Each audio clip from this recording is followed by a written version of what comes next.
So, got my new fuel level gauge in from Summit. Let's see how this bad boy is. I already opened it though, you know. It's nice little small gauge. The idea is to mount it somewhere discreet. As everybody knows, I like to keep things nice and clean in the car. I have an idea where I'm going to mount this. Just the idea here is to have this sitting something like that. Right in here. There's a couple areas I probably could mount to, right? Like I could drill through here, mount through here, and I think there's like a little space right here. So if you think, if it's sitting kind of like this, I can have something come off and just bolt straight to that, which wouldn't be bad. Let me play with this though. Scratch all the idea about putting the fuel level gauge in the door panel. Found a new idea. And I'm think it's gonna look a little better with my setup. So I had this piece, right? This panel. That went in there. This is for if you had not a base model and you had other switches in here. Then remove that. So what I'm thinking is that I'm gonna mount this gauge behind this panel, cut these little brackets out, mount it behind here, so it sits behind here, and kind of design this kind of like how I did this right here for my O2 sensors, my wideband sensor. So I did make a plate right here, like a plexi plate, and then tin it, obviously, and then this will just be behind there, and it'll just shine through it and look nice and clean. That's what I think I'm gonna do. Okay, I'm trying to work on the ideal solution for this. As I said before, I wanted to utilize this space right here. So ideally, what I want to do is put this gauge in one hand, let's see, and mount it kind of inside here, right? As close up as I can. So what I'm gonna have to do is grind down or probably pop this tag off and that one off too. And then I should be able to force it in there and pretty much like put some silicone or some adhesive so it can stick there in place, and then to create a Lexan glass and tin it, and then it should look pretty good. So that's the ideal solution, is to put it right behind here, nice and clean, out of the way, and then wire everything up. I was able to remove the bracket that I want to mount behind to.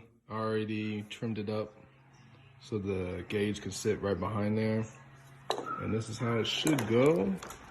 So this is going to be the top right here.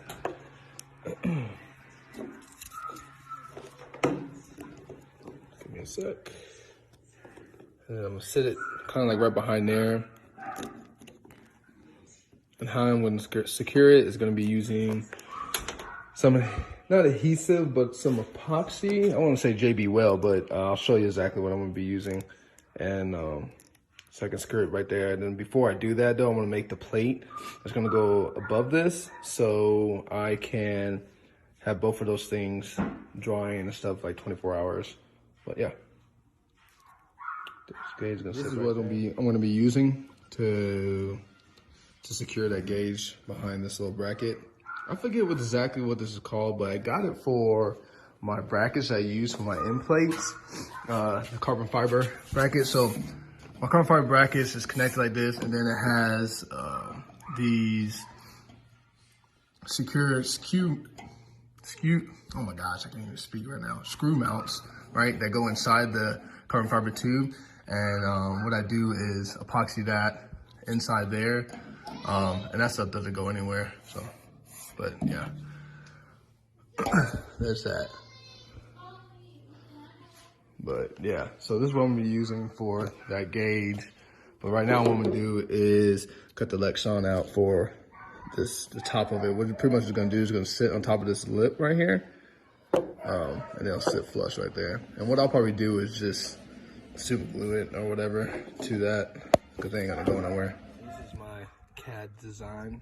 What's everybody saying on the internet, right? CAD, cardboard, whatever. But yeah, this is pretty much just gonna be the template for when I cut the Lexan glass. Goes over there like that. In here, and I'll super glue it to the top of that, and it'll be tinted, right? When I do the Lexan glass. What's up, Ethan? That's my son, everybody. Say what's up, Ethan. What's up, Ethan? No, not what's up, Ethan. Say what's up, everybody. What's up, everybody? Yeah, Lexan glass. You can pretty much get this at Lowe's or Home Depot at this size, right? You can't really get any that's big enough to do like a window or a windshield or anything there, but for little projects, you can go pick this up for like $5. Cut little windows out, and you can see that's clear. This is Lexan glass. They already come to cut right there, and then we just put it here. And then I'll just put some super glue on the edges right here and let it sit. Should be good to go. But now I gotta tint the top of this, so I gotta remove that, tint the top, and then super glue on it and hold it in place. But yeah. Okay, Lexan glass is complete. Put a little tint on there. It's kind of not perfect, the tint, but it would do. Once it's in the car, you'll barely see it just because it'll be dark and stuff like that in the car. But then the gauge should show right above it, right? So now what I'm gonna do is, I was gonna do super glue behind this, but I don't think I have any. So I'm probably gonna use the same adhesive stuff that I'm gonna use for the gauge for the back, the mount on here, and then I'll just put a C-clamp on the whole thing and just let it sit. So after the epoxy and everything hardens and everything overnight, I came back in here today and mounted it. So this is where it's gonna go to the screen. Now all I gotta do is wire up the power. I'm actually gonna, since I'm not using my windshield wiper switch, I'm just gonna wire it up to my windshield wiper one. And then I'll change it later when I do install my windshield wipers, but I usually don't go out when it's raining or anything. So for right now, that'd be okay. And then I'll wire up, I wired up the ground. Pretty much the ground is right there. And then it should turn on. Once we turn it on, I'll show you what it looks like. Then the next step is just to wire it to the sending unit. And then everything should be good after that. But yeah. All right, got everything installed, kind of put back together. Now, moment of truth is to see how this looks. So I'll show you my wideband one first. You see where that one's at. Dang, I need a vacuum in here. And then I can turn on my other gauge, and there it goes. So, looks like it's working. Now I just gotta wire up to the sending unit. And then we're good. Nice and clean, simple, out of the way, no gauges on the dash or anything, or on the roll cage. It's like how I like it. So before we jump into the sending unit side of things, where the fuel level is, like if you're like me, and my car is pretty much like a track car fully. I have no OEM harness anywhere in the car. So when I sold the BQ35 engine, the harness, everything went with it, right? And then I chunked all everything else inside the car, right? Which was kind of dumb, but because things like this, right? So if you don't have one of these, this is pretty much a pigtail part of the harness that goes to the fuel sending unit side of things, as you can see here. And then there is another one on your passenger side, right? This one goes over there too as well. So what you could do, you could wire both sending units together to the gauge, but for my purpose, I really care about what's near the fuel pump itself. So I'm just gonna wire it for that area, which is gonna be this harness.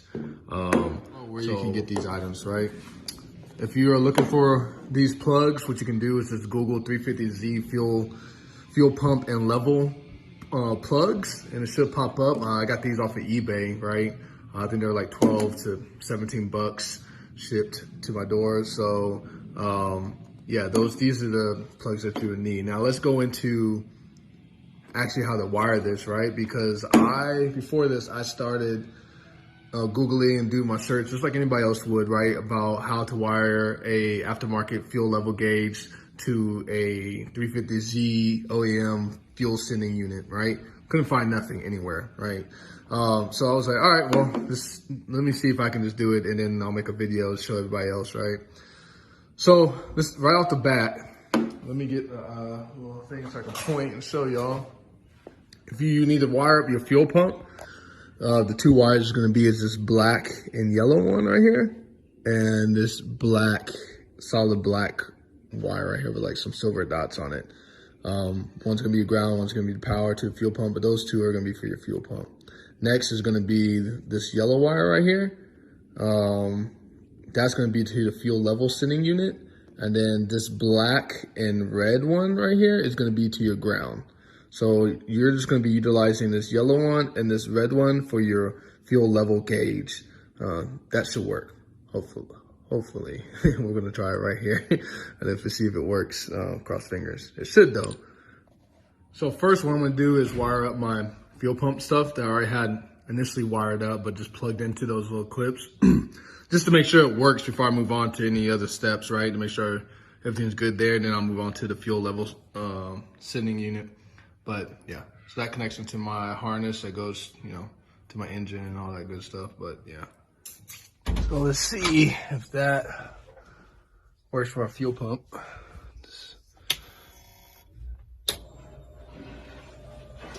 Sounds like it's working. Turn that off. All right, let's start on the wire for the fuel level sending unit. All right, so I have them just tied together right now just to see if they work. Again, you're not gonna utilize that one, just the black and red and the yellow. And looks like my gauge is working now. It kind of jumps around 15, 14, and that's kind of where it's at right now. So, yeah. So let me button that up and we should be good. Now it give me a good idea where my fuel is at, you know? It might not be like 100%, but at least like I know like, yeah, I need to put some gas in that thing. All right, so I got everything wired up. Here we go. This is goes straight to the fuel level sending unit. Not sending unit, sorry. Oh my gosh, where am I at? To the Summit Racing fuel gauge. This plugs into here. I'll show you in a bit. And I have the ground. And then also, obviously, this is like to my fuel pump right here. But everything's all wired up. Nice and good, clean. And I'll show you where everything goes. So, let me see if I can prop this up right here. If it falls, my bad. So what I'm gonna do, that wire right here, as you see, clicks into here.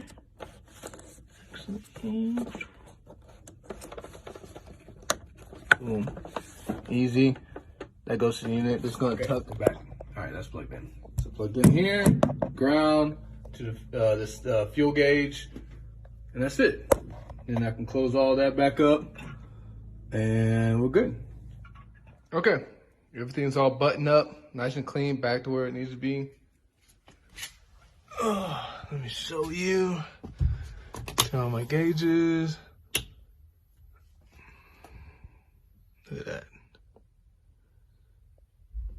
So clean. What it does is it counts, once it turns on, then it counts up to like where it's the level is, the fuel level is.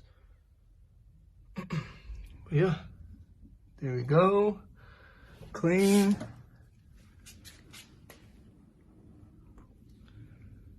All back together.